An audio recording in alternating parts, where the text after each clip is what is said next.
All right, let's dive right into this explainer and completely dismantle a piece of advice I know we've all heard a million times. Fake it till you make it. If you've ever felt utterly exhausted after a networking event or a crowded party, well, you know exactly what I'm talking about. Slapping on this fake, bubbly, super extroverted persona when you are just not feeling it, it makes social gatherings incredibly stressful. But what if I told you there's an actual science to succeeding with people, and it doesn't require you to be someone you're not? Today, we're unpacking the core strategies from Chapter 1 of Vanessa Van Edwards' research to help you take back control of your interactions and actually win the social game in real life. Let's kick things off with a really fascinating question right out of the gate. Think about it for a second. Can you spot a fake smile? Researchers at the University of Finland actually wanted to test this, so they conducted a study showing participants images of genuine smiles right next to forced, fake ones. And look, we all do this, right? You walk into a room, you're a little jittery, and you just plaster a smile on your face, hoping you look approachable. But what the researchers found about how our brains process these two very different expressions is honestly kind of mind-blowing. This brilliantly illustrates our first major mythbuster. When the participants looked at real smiles, they actually felt a positive mood change themselves. It's literally contagious. But when they looked at the fake smiles, their mood stayed exactly the same. The forced smile had absolutely zero impact. It didn't make them feel warmly toward the person in the picture at all. In fact, it just made that person utterly forgettable.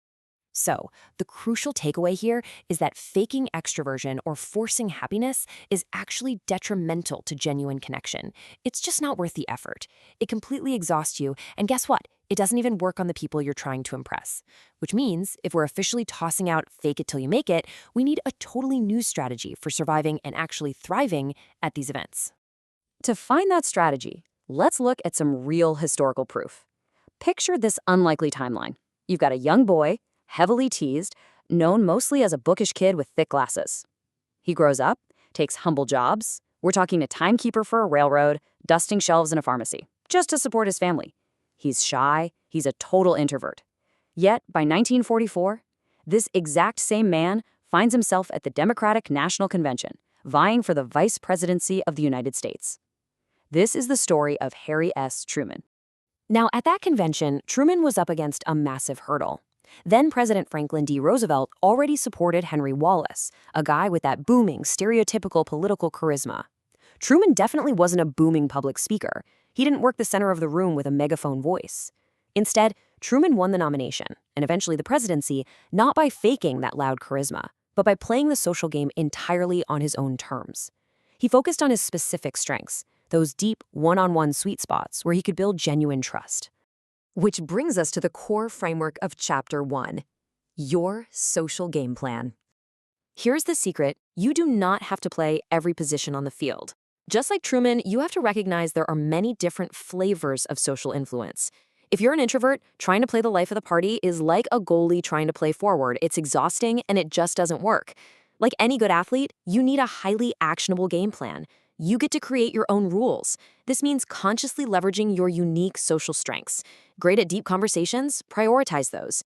The golden rule here is simple. You must intentionally go to the places where you thrive and actively avoid the places where you merely survive. When you work to your strengths, you don't have to fake anything. Your confidence becomes authentic, and that is what makes you magnetic. So, how do we actually do this? Let's move on to decoding the room map. To actually apply this stuff tomorrow, let's visually break down a real-life event space before you even walk through the doors. Think about the last networking event or house party you went to. Most of us just wander in, grab a drink, and sort of aimlessly loop around hoping to bump into someone interesting, right? Well, the most successful connectors actually use specific patterns to navigate the room.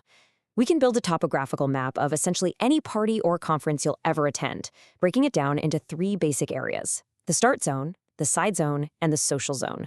Knowing how to read this map is literally the difference between an incredibly awkward evening and an effortless one. Let's look at the danger areas first. You absolutely want to avoid the start zone. This is the entrance, the check-in desk, the coat rack. Emotionally, nerves are peaking here. People are juggling their coats, checking their phones, and silently praying they have a decent time. It is a terrible place to start a conversation. Similarly, the side zone, which includes the bathrooms or isolated corners, naturally isolates you. And let's be real for a second, hovering near the bathrooms at a networking event is universally awkward. If you're lingering there, people naturally assume you're just surviving the event, hiding out and waiting for an excuse to leave. So as soon as you drop off your coat and shake off those entrance nerves, you want to navigate straight to the social zone. This is your ultimate sweet spot for thriving. It's typically where the food is, where the drinks are being poured, or right around the host. When people finally make it to this zone, they've settled in. Their hands are full with a drink or a snack, their anxiety has dropped, and they are fully primed and ready to connect with someone new. That brings us to our next crucial step, identifying specific sweet spots and traps. Let's get into the actual mechanics of where exactly you should stand within that social zone to naturally attract engaging conversations. It's not just about being in the right general area. It's about positioning yourself so that others naturally want to walk up and talk to you. Consider this your real-life cheat sheet. Standing in an approach me sweet spot, like right as people exit the bar with a fresh drink, or near the host who can easily introduce you, sends a subconscious signal that you're ready to mingle. It makes you incredibly easy to talk to. On the flip side, standing in an avoid me trap, like right by the entrance where people just got there, or huddled tightly with a group you already know, tells the entire room that you are completely closed off. All right, time for your real-life challenge. Because, reading about social dynamics is one thing, but actually hacking your behavior takes practice. We want you to take this framework out into the real world. First off, protect your energy. Take a hard look at your calendar and explicitly say no to an event that you are absolutely dreading. Say no so you actually have the energy to say yes to the right things. Second, at the very next event you do attend, promise me you won't just wander. Actively map the room in your head. Identify the start and side zones, walk right past them, and find your two sweet spots right in the heart of the social zone. I'll leave you with this final provocative thought straight from Chapter 1. You can get along with anyone, but you don't have to get along with everyone. It's time to stop forcing yourself to socialize in ways that just drain the life out of you. You don't have to fake a smile. You don't have to pretend to be someone you aren't. Start playing the game on your own terms. Find the environments where you naturally thrive, and just watch how much easier it becomes to build genuine connections. So what would happen if, starting tomorrow, you